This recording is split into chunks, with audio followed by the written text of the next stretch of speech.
Assalamualaikum warahmatullahi wabarakatuh.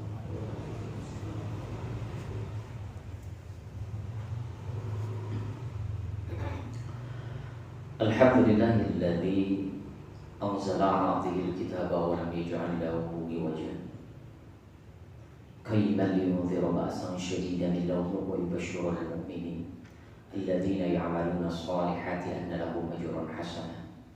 Asyhadu an la ilaha illallah wahdahu la syarika lah wa asyhadu anna Muhammadan abduhu wa rasuluhu alladzi la ilaha illa. Allahumma anfa'na bima 'allamtana wa 'allimna ma yanfa'una wa zidna ilman nafi'an wa rizqan thayyiban wa halalan mubarakan insyaallah bisalamin amin. Qala rabbi shrah lana sudurana wa yassir lana umurana wa hlul 'uqdatam min alsinatina yafqahu aqwalana. Allahumma bika asbahna wa bika amsayna wa bika nahya wa bika namut wa ilaikal masir. Bapak-bapak, ibu sekalian yang dirahmati Allah Subhanahu wa taala, kita masuk kepada gak kerasa ya sudah episode 9 ya. Alhamdulillah Pak. Kalau dulu di RCTU ada Haji Muhyiddin sampai episode ke 1500 lebih ya Pak. Masih suka mengikuti? Udah enggak ya? Udah kemana ya ibaratnya? Sekarang si Rona Mulia bersama saya sudah masuk episode 9. Kita masuk kepada episode Nabi Syu'aib alaihi salam. Baik. Kita mulai dari prolognya. Meskipun beda pendapat Pak, yang namanya urutan-urutan para nabi, tapi setidaknya saya mengkategorikan setelah Nabi Yusuf yang kita bahas adalah Nabi Syu'aib. Karena ternyata kalau kita lihat dari Nabi Yusuf itu keturunannya dari Nabi Yakub alaihissalam. Nabi Yakub alaihissalam adalah anaknya dari Nabi Ishak alaihissalam. Kemudian Nabi Syu'aib dari mana? Nabi Syu'aib ini silsilahnya yang namanya Nabi Ibrahim alaihissalam kan punya istri yang pertama Siti atau Sayyidah Sarah. Dari Sayyidah Sarah punya anak namanya Nabi Ishak alaihi salam. Kemudian istri kedua Nabi Ibrahim bernama Sayyidah Hajar. Dari Sayyidah Hajar punya anak yaitu Nabi Ismail alaihi salam yang kemarin kita bahas. Kemudian dari Nabi Syu'aib ini adalah keturunannya dari istri ketiga yaitu bernama Qanturah. Jadi istri Nabi Ibrahim itu ada 3, Sayyidah Sarah, Sayyidah Hajar, dan Sayyidah Qanturah. Dan Qanturah ini nanti melahirkan Madian, dan Madian keturunannya terus sampai ke Nabi Syu'aib alaihissalam.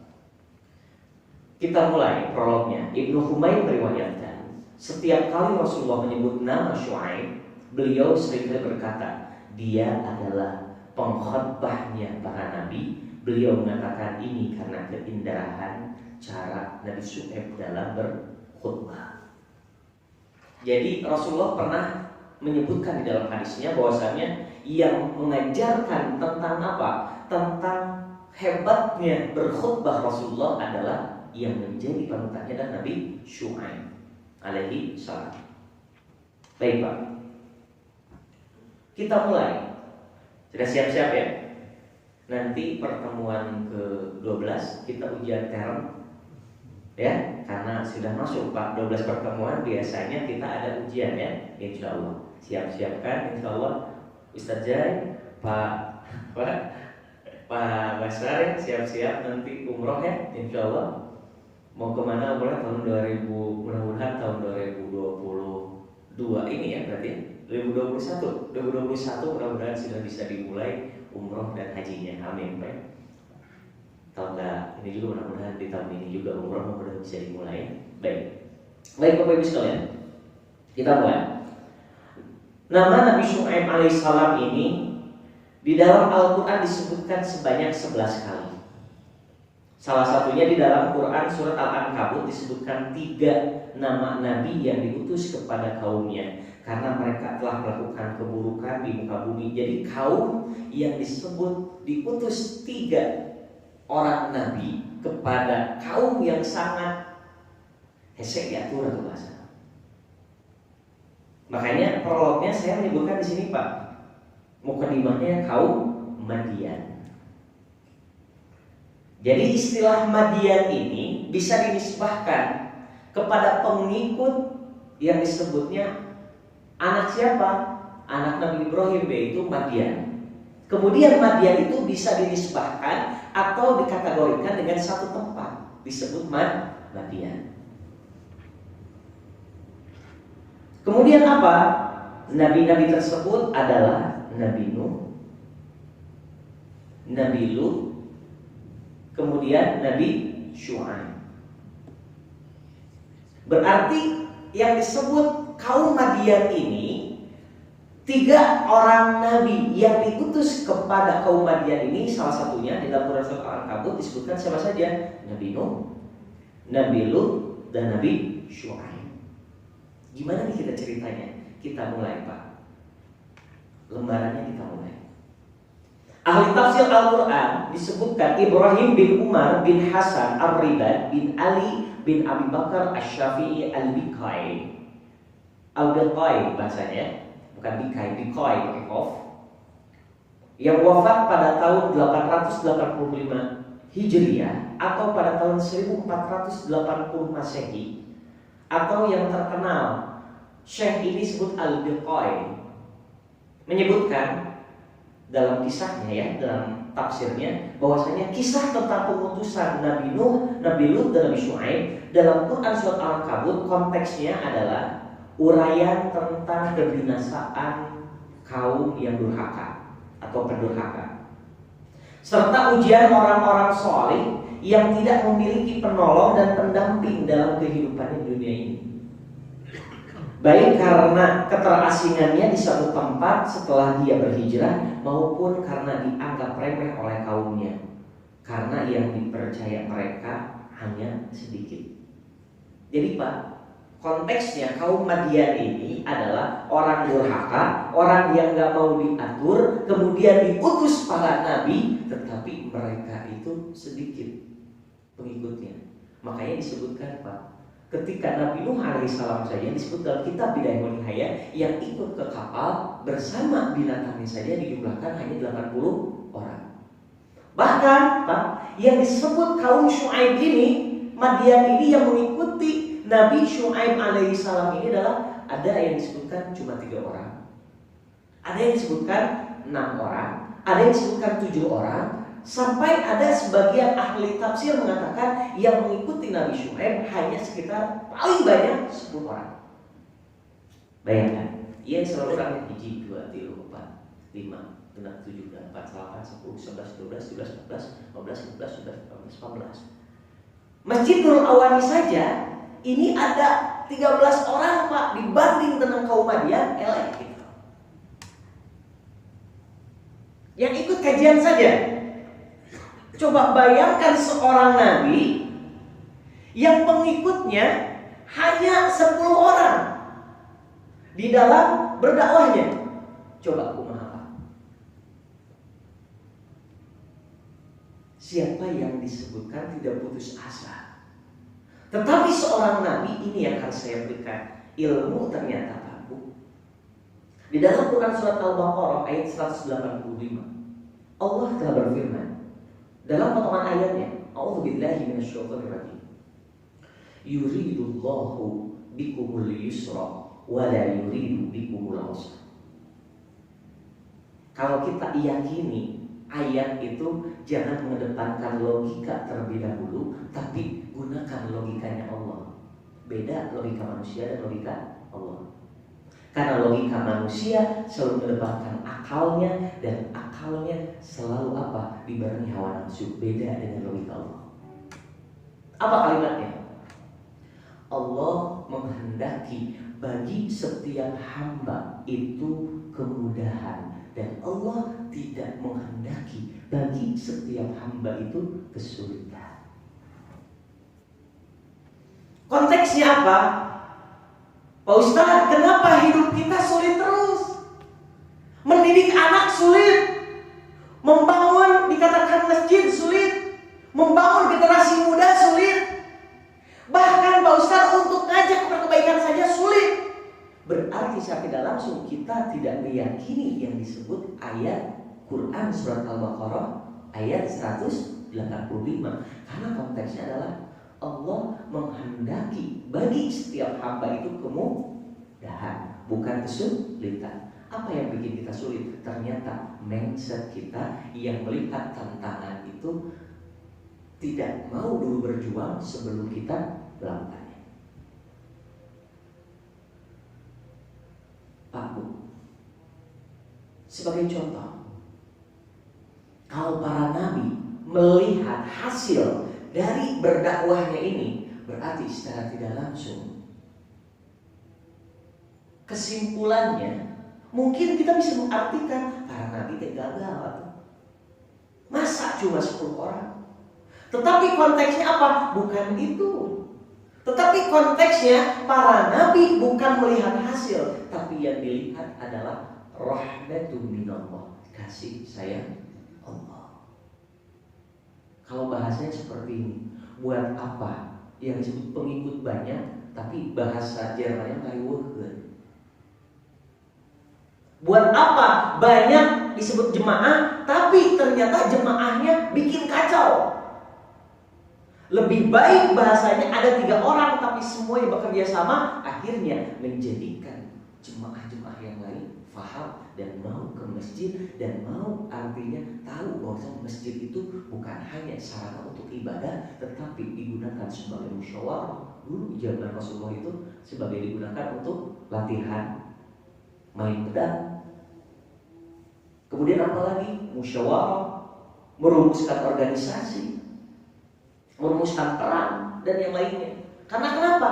Ternyata masjid pada zaman dahulu adalah multifungsi.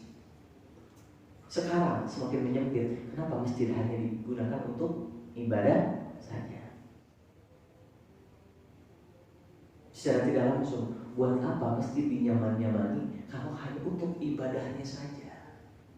Tapi tidak menjadi apa? Menjadi tempat yang dikatakan multifungsi. Pernah memikirkan nggak Pak, yang disebut masjid itu di atasnya ada mall?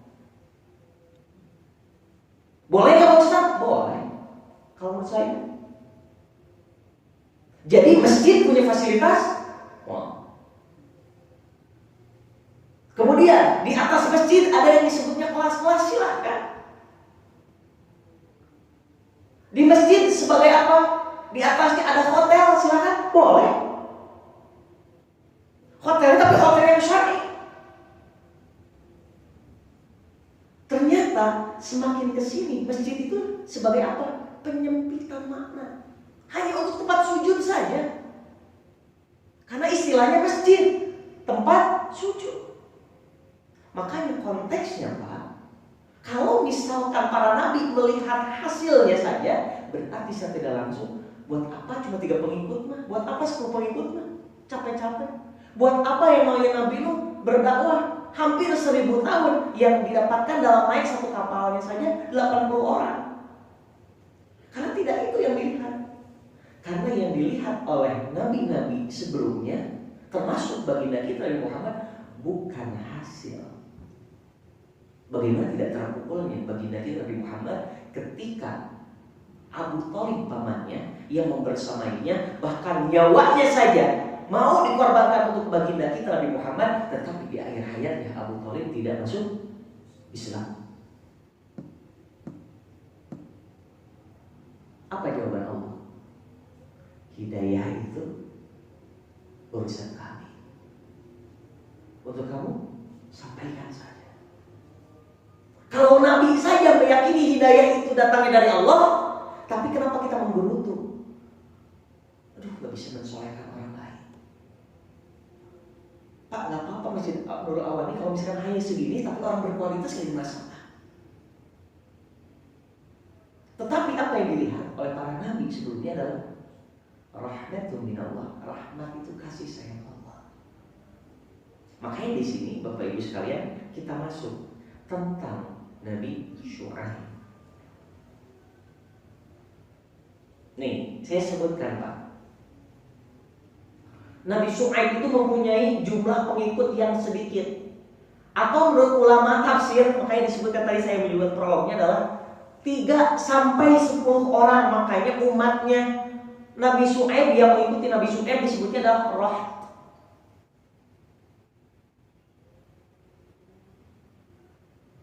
Karena cuma 3 sampai 10 orang. Biar kita tahu tentang silsilahnya Nabi Syuaib. Siapa Nabi Syuaib itu? Kita mulai Pak. Harus kita kenal. Kalau Bapak kenalan, kita harus tahu anak siapa, cucu siapa, buyut siapa. Mohon bahasa Sunda mah bawa nasaha, jangka wareng nasaha, udah nasaha gitu. Kita mah tahunya anaknya siapa nggak tahu. Pasti yang ditanya kerjaannya apa itu aja. Siapa tahu kalau panca kaki ternyata kita saudara. Ternyata saya baru tahu. Misalkan dengan Pak Bashar, saya juga ternyata satu saudara dari Nabi Nuh ya Pak. Betul kan? Kita nggak tahu apakah dari Yevis, apakah dari Syam atau dari Ham ya kita Pak. Kan gitu. Dan Ustaz Jaya juga ya saudara ternyata. Kalau kita lihat dari silsilah Nabi Nuh, kan gitu Pak. Ketika saya ke Mesir kemarin saya kan bertanya, yang disebutnya apa? Inta Muslim, kamu seorang Muslim. Ketika ditanya, iya, kamu saudaraku. Makanya kemarin saya sebutkan kan, makan saya dikasih 3 kali. Makan pembuka, ketika tengah-tengah penutup. Dikasih uang lagi kan gitu. Orang mah kadang-kadang kita kalian nggak kenal juga disebut Muslim. Banyaknya kayak gitu. Modus, kan gitu ya. Karena kenapa? Karena kita terlalu banyak suhudonnya dibanding husnudonnya. Banyak Pak yang masuk Islam karena dengan husnudon. Disebut Umar bin Khattab saja Rasulullah berhusnudon dan berdoa, ya Allah berikanlah atas 2 Umar ini dan masukkan salah satu dari 2 Umar ini masuk Muslim. Ternyata Umar bin Khattab. Sampai di akhir hayatnya yang sekarang bersanding dengan Rasulullah makamnya siapa? Umar bin Khattab yang ada di Rasulullah. Itu apa? Yang dulu memusuhi Rasulullah, tapi tempatnya sekarang makamnya di samping Rasulullah. Makanya ini sih Pak, silsilah Nabi Syuaib kita kenal dalam kitab Taurat. Sebagaimana disampaikan oleh Al-Tabari. Jadi Imam Tabari ahli tafsir ini ngambil suhuf-suhufnya dari suhuf itu lembaran-lembaran Taurat. Apa di sini sebutkan Pak? Dikatakan bahwa silsilah Nabi Syuaib alaihissalam adalah Syuaib, namanya Syuaib bin Saifun, kemudian bin Ama, bin Tobit, bin Madian, bin Ibrahim. Ketiga bin Ibrahim berarti masih ada keturunan. Kalau disambungkan ke bawah, ternyata Nabi Syuaib dengan Rasulullah nenek moyangnya sama, yaitu Nabi Ibrahim. Nanti kita saudara aja Nabi Syuaib teh. Ya.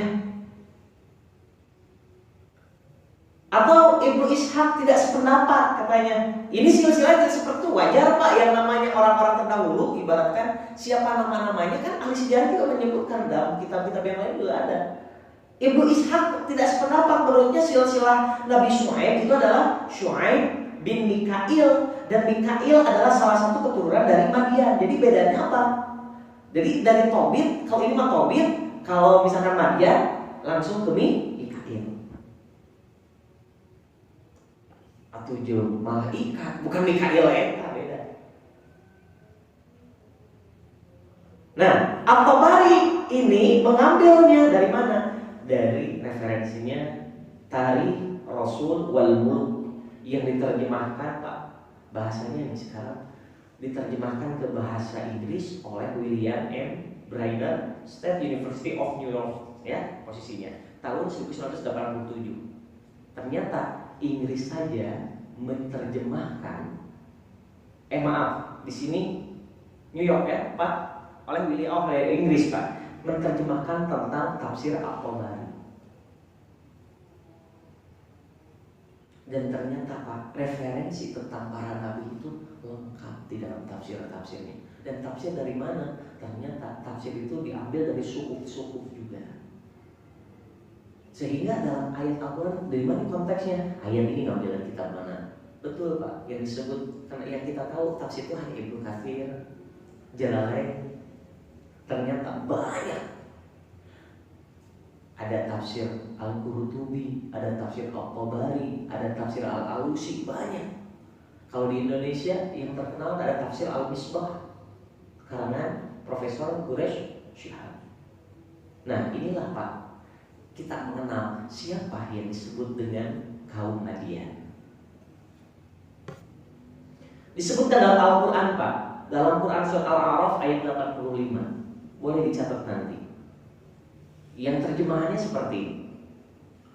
Dan kami telah mengutus Madian saudara Syu'aib. Di sini yang disebutkan dalam tafsir Al-Misbah, Bapak Quraish Shihab di dalam tafsir Al-Misbah menjelaskan Madian itu pada mulanya adalah putra Nabi Ibrahim dari istri beliau yang ketiga yang bernama, ini kurang Konturah, yang beliau itu dinikahi pada akhir usia Nabi Ibrahim. Jadi Sayyidah Sarah, kemudian Sayyidah Hajar, kemudian di akhir usianya menikah dengan Konturah. Dan terlahir yang Madian, dan Madian ini menjadi salah satu yang dinisbatkan, oh kaum Madian ini adalah dari keturunan Nabi Ibrahim. Karena nama tempat saja kan kita bisa diambil dari nama orang. Misalkan yang ada di Cimahi, kalau nama Masturi ya Pak, berarti itu teh nama pahlawan ya? Pahlawan. Misalkan kayak gitu.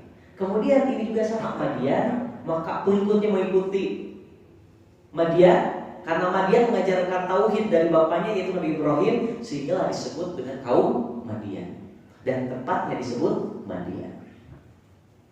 Kemudian Madian itu menikah dengan putrinya Nabi Lut.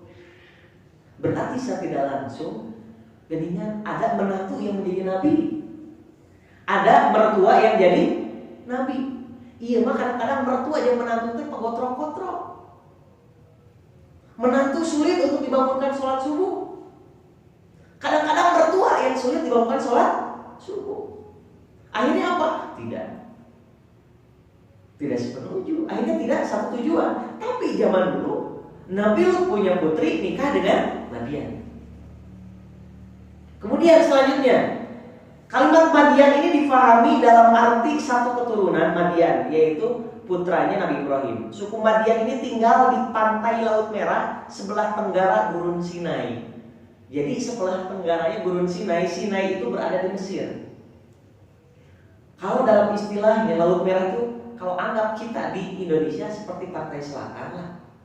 Misalkan ada Santolo, Pak, ya, kemudian ada Pangandaran, kemudian ada Ujung Genteng, ada Surade, Pak, kemudian ada Pelabuhan Ratu, ya, kemudian masuk lagi kemana? Pantai selatan yang ada di Jawa, Parangtritis, pantai selatan kan?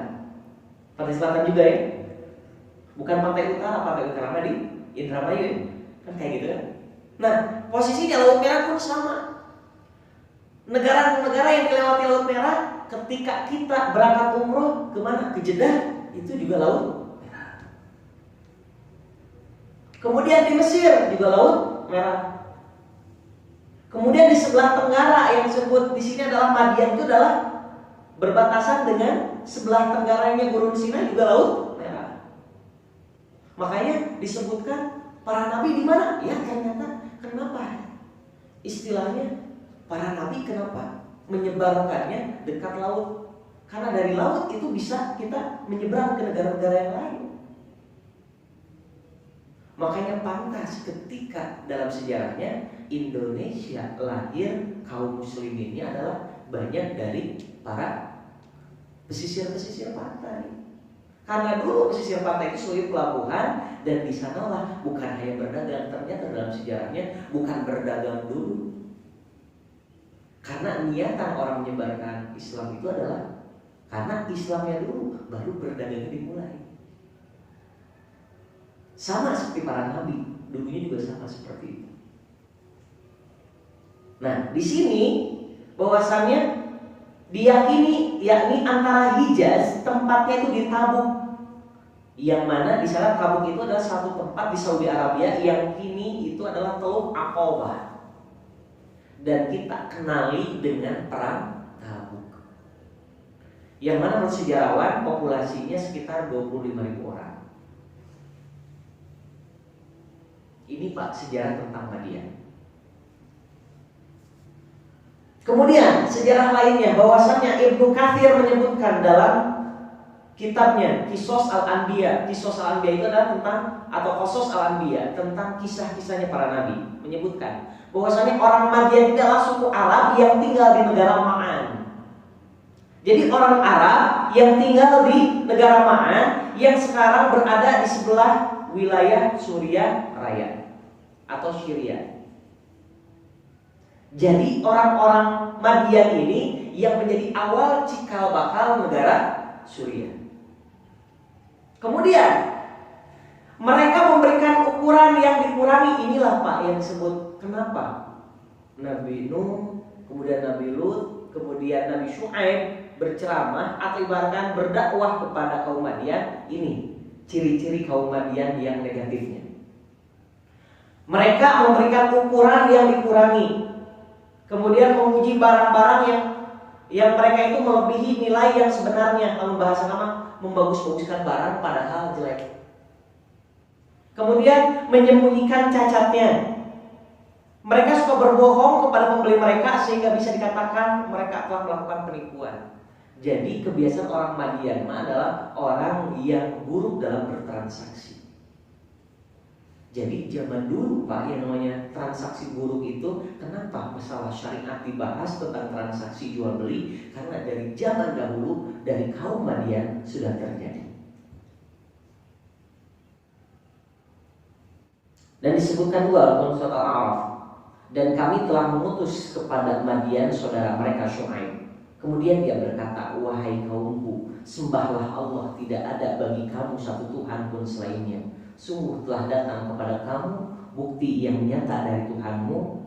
Kemudian maka sempurnakanlah takaran dan timbangan, dan janganlah kamu kurangi bagi manusia barang-barang mereka, dan janganlah kamu berbuat kerusakan di muka bumi sesudah perbaikannya. Yang demikian itu lebih baik bagi kamu jika kamu orang-orang mukmin.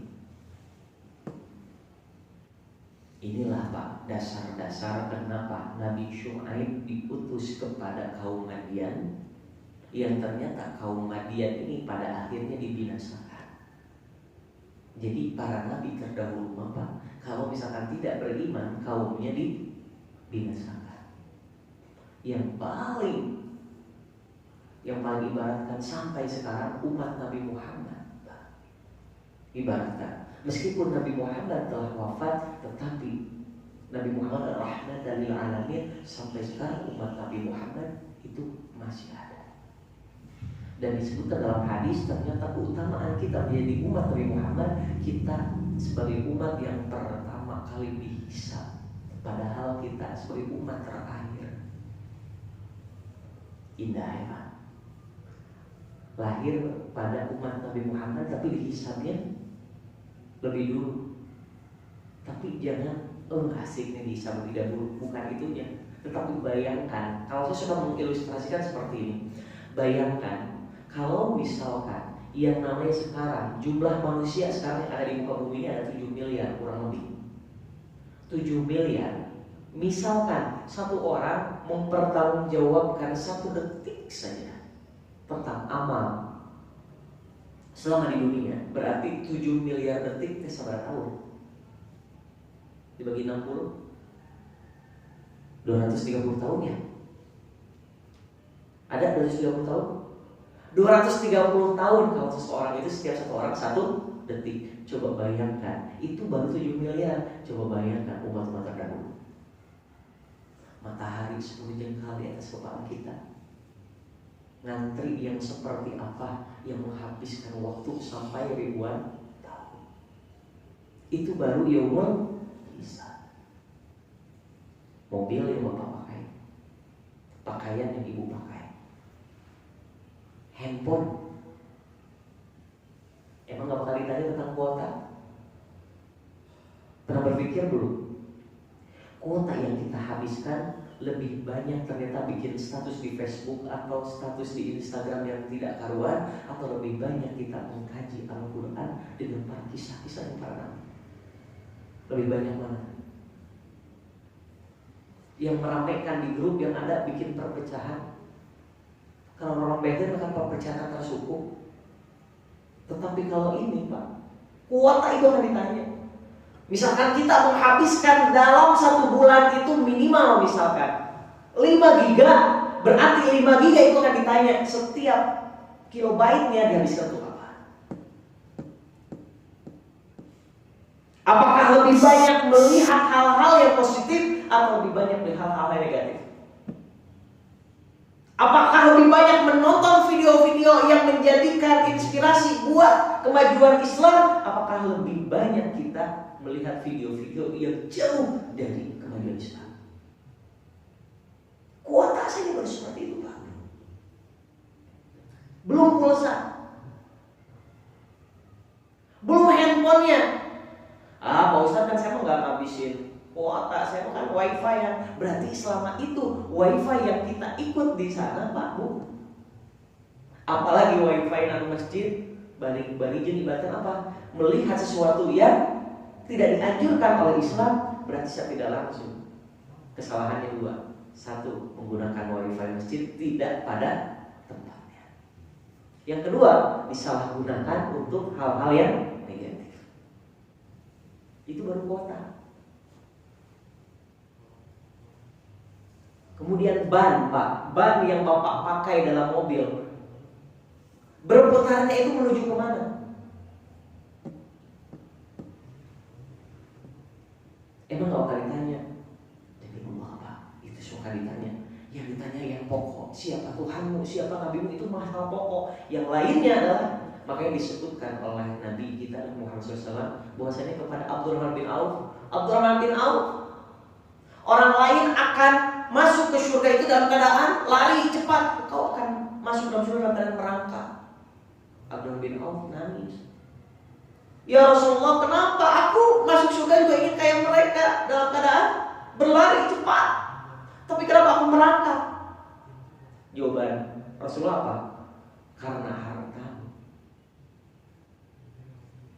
Tapi jawaban itu tidak ditafsirkan secara gamblang saja. Ternyata setelah itu Abdullah bin Auf menanyakan kepada Rasulullah apa?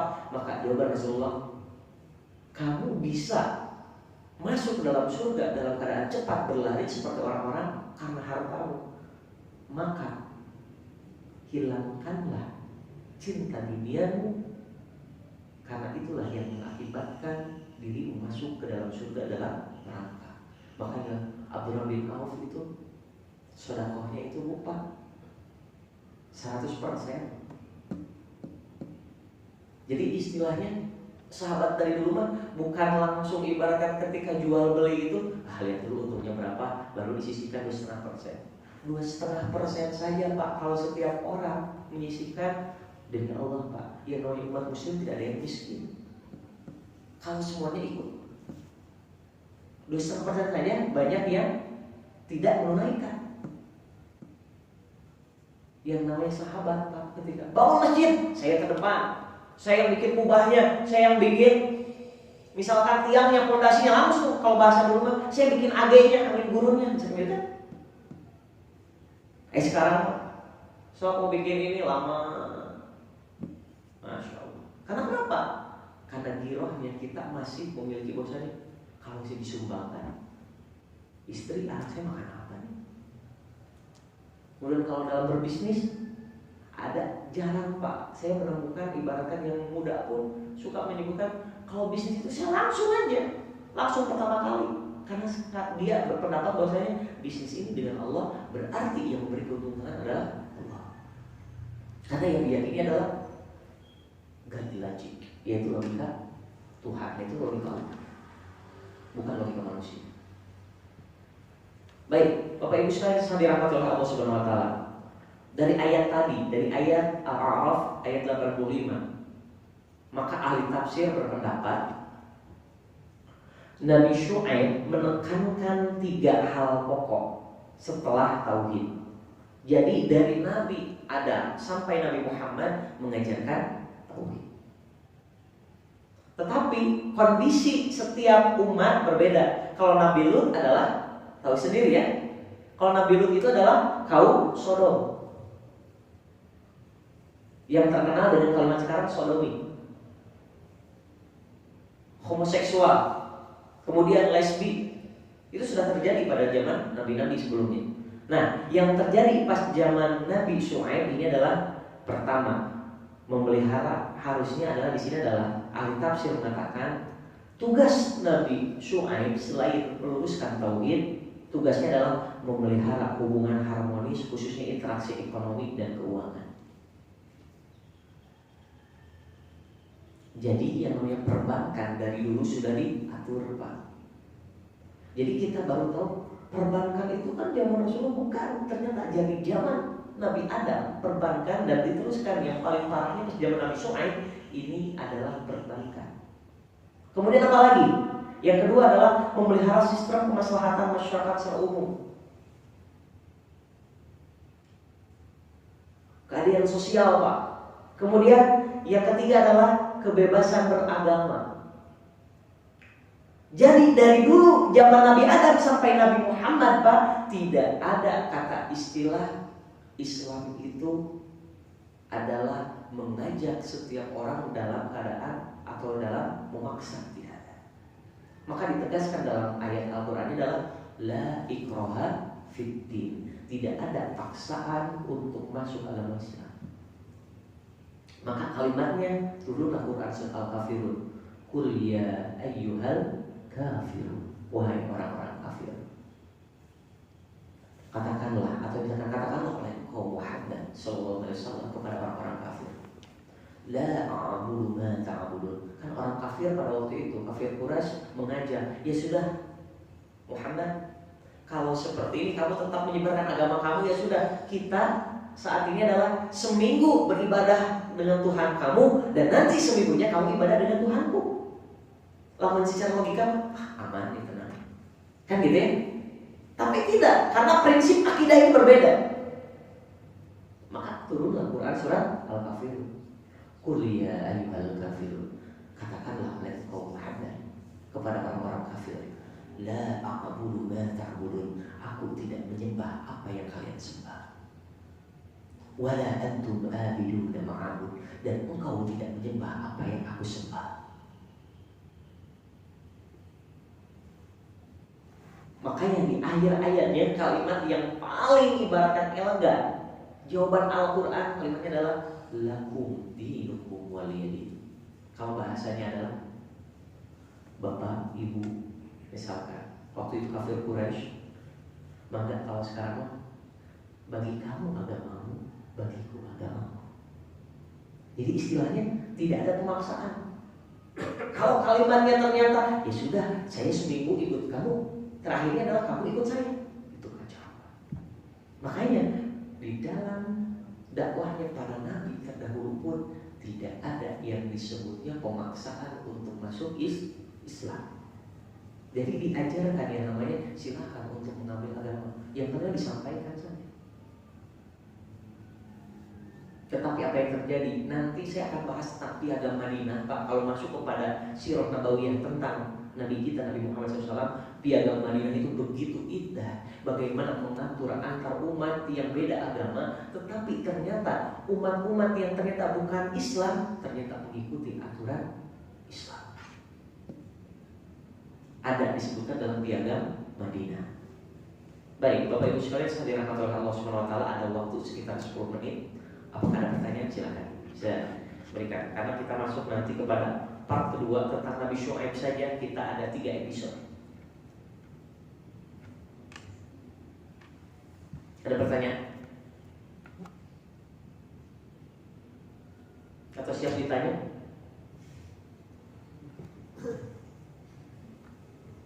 Silahkan. Ada pertanyaan Bapak Ibu? Nanti ininya, filenya saya suka biasa dikasihkan ke Ustadz Jai. Nanti boleh di copy. Jadi kita menceritakan kepada anak-anak kita indah nih. Nah, tahu nggak kaum Madian disebutkan seperti apa? Ada pertanyaan Bu Pak?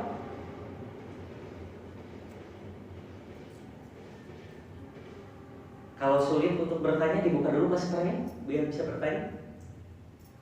Ada?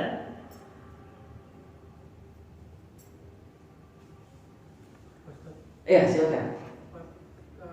Kaumnya Nabi Lut dan Nabi Nuh itu disebut kaum Madian juga tadi seperti yang disebutkan atau berbeda?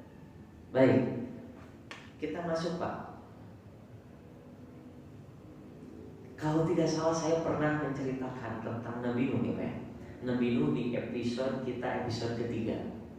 Jadi dalam Quran surat Al-Ankabut Pak, ini disebutkan Pak, bahwasannya di dalam tafsir Al-Quran, Ibrahim bin Umar menyebutkan ternyata kisah tentang pengutusan Nabi Nuh, Nabi Lut dan Nabi Syuaib itu dalam Quran surat Al-Ankabut adalah uraian tentang kebinasaan kaum durhaka, termasuk di sana adalah kaum Madian. Tapi Madiannya Nabi Nuh itu belum disebutkan dengan kalimat Madian, tapi tempatnya ada di sana. Nabi Nuh, Nabi Lut. Karena Pak, para nabi itu kadang-kadang di satu tempat ada beberapa nabi. Anggap saja misalkan bukan Cimahi, Bandung Barat. Misalkan ya Pak, misalkan untuk dari sini ke Parongpong ada nabi. Misalkan. Kemudian dari Batu Jajar ke daerah Gunung Halu ada nabi.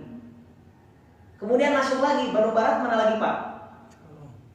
Dari sini ke Cikalong misalkan ya, berarti ada nabi. Itulah yang disebut, kalau dalam istilah ilustrasinya adalah itu disebutnya kaum Madian. Cuman pada Nabi Nuh dan Nabi Lut belum disebut sebagai kaum Madian. Karena konotasinya adalah disebutkan tadi, istilah disebutnya Madian itu adalah ketika Nabi Ibrahim menikah dengan istrinya Konturoh dan Konturoh melahirkan Madian, itulah penisbatan tempat itu barulah disebut dengan kalimat Madian. Tapi yang terkenal pada zamannya apa? Pada zamannya Nabi Nuh itu sebutnya Syurhati. Tetapi penisbatannya Pak, karena Madiannya itu diambil dari anaknya Nabi Ibrahim, maka disebut tempat itu Madian. Maka bisa jadi seperti ini Pak. Misalkan Jakarta dulu namanya adalah Sunda Kelapa. Ketika Sunda Kelapa sekarang jadi Jakarta, atau sebelumnya jadi Jayakarta. Itulah sama seperti itu Pak. Tapi daerahnya, pembatasannya sama dari Nabi Nuh, Nabi Lut dan Nabi Syuaib alaihissalam. Wallahu a'lam bishawab. Itu dalam sejarah. Ada lagi Bapak Ibu? Pertanyaan?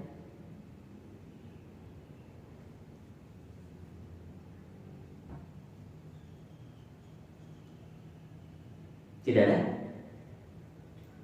Cukup? Masya Allah. Siap-siap berarti 9, 10, 11 3 kali pertemuan lagi. Mudah-mudahan masih banyak ya yang mengikutinya, karena kita masuk ujian ini Pak. Baik ujian pertanyaannya, mudah-mudahan kita siapkan kertas HVS-nya Pak. Mudah-mudahan nanti kita ada pertanyaannya. Kemudian apapun itu, mudah-mudahan sekali lagi tolong dicek kembali Pak. Apa yang saya sampaikan juga, karena saya manusia, takut ada kekeliruan dalam mengambil referensi, boleh dicek lagi. Tapi diceknya langsung Pak, bukan lewat Google lagi. Tapi ceknya langsung kepada sumbernya. Karena yang saya ambil pun langsung dari kitabnya. Tetapi saya terjemahkan pakai bahasa Indonesia, baca dulu baru bikin dulu. Baik Bapak Ibu sekalian, semoga Allah Subhanahu wa taala. Alhamdulillah, pada kesempatan kali ini kita telah membahas tentang Nabi Syuaib, dan sedikit nanti kita akan membahas di part kedua tentang Nabi Syuaib ini. Disebutkan adalah kaum Nabi Syuaib adalah kaum pedagang. Berarti Bapak Ibu yang hidup dengan wirausaha. Disinilah disebutkan jangan sampai, kalau istilah mengambil kesimpulannya adalah kenapa kaum Nabi Syuaib ini dibinasakan, salah satunya adalah karena mereka sering mengurangi takaran, kemudian membagus-baguskan barang yang tidak sesuai dengan aslinya, kemudian selalu mengejek barang orang-orang pesaingnya. Itu salah satunya. Makanya dari sana ada secara syariat, ditambah lagi mereka tidak beriman kepada Nabi Syuaib. Makanya dibinasakan. Gimana dibinasakannya? Kita akan bahas nanti di episode selanjutnya. Tetap di 57,8 FM. Masya Allah. Baik Bapak Ibu sekalian, sendiri kepada Allah Subhanahu Wa Taala. Mungkin hanya itu bisa saya sampaikan. Mohon maaf atas saya kekurangan. Yang lebihnya dari Allah, yang kurangnya dari saya pribadi. Sebelum kita akhiri, mari kita berdoa kepada Allah Subhanahu Wa Taala sehingga kajian kali ini sebagai kajian yang diberkahi oleh Allah Subhanahu Wa Taala, dan apapun yang kita panjatkan doa selama itu baik dan itu baik di pandangan Allah serta untuk kemaslahatan Islam, maka kita panjatkan. Mari kita beristighfar sama-sama Allah Subhanahu wa taala. Astaghfirullahaladzim alladzi la ilaha illa huwal hayyul qayyum wa atubu ilaik. Astaghfirullahaladzim alladzi la ilaha illa huwal hayyul qayyum wa atubu ilaik. Astaghfirullahaladzim alladzi la ilaha illa huwal hayyul qayyum wa atubu ilaik. Amin ya Allah ya rabbal alamin. Allahumma shalli ala sayyidina Muhammad salatan tunjina biha min jami'il ahwal wal afat wa tudabbiruna biha min jami'il hajat wa tutahhiruna biha min jami'is sayyi'at wa tarfa'una biha 'indaka 'ala darajat wa tuballighuna biha aqsal ghayat min jami'il khairati fil hayati ba'da al-mamat wa atasimu bihablillahi jami'an wa la tafarraqu. Innal ladzina yubayyi'unaka innama yubayyi'una Allah yadullahi fawqa aydihim faman nakatha fa innama yanquthu 'ala nafsihi wa man awfa bima ahada 'alaihi Allah fasayutihi ajran 'azima. Ya wadud ya wadud ya wadud ya dzal arsyil majid ya fa'alu lima yurid nas'aluka bi nuri wajhika alladzi ma laka arkana arsyika wa bi qudratika allati wasi'ta kulla syai'in rahmatan wa 'ilman. Ya mughithu aghithna aghithna aghithna fa'aqribna minal fahmi wal hifdi hatta nahfadha kulla ma sami'nahu minal Qur'an. Ilahana aqrimna birizqin halalin min haitsu la nahtasib. Rabbana la tuzigh qulubana ba'da idh hadaytana wa hab lana min ladunka rahmah innaka antal wahhab. Rabbi ij'alna muqimas shalah wa min dhurriyyatina rabbana wa taqabbal du'a. Allahumma ighfir lana wa liwalidayna warhamhuma kama rabbayana shighara. Rabbana atina fid dunya hasanah wa fil akhirati hasanah wa qina adzabannar. Subhanaka rabbika rabbil izzati amma yasifun wa salamun alal mursalin walhamdulillahi rabbil alamin. Jazakumullahu khairan. Kita tutup dengan doa kafaratul majlis bersama. Subhanaka Allahumma wa bihamdika asyhadu an la ilaha illa anta astaghfiruka wa atubu ilaik. Assalamualaikum warahmatullahi wabarakatuh.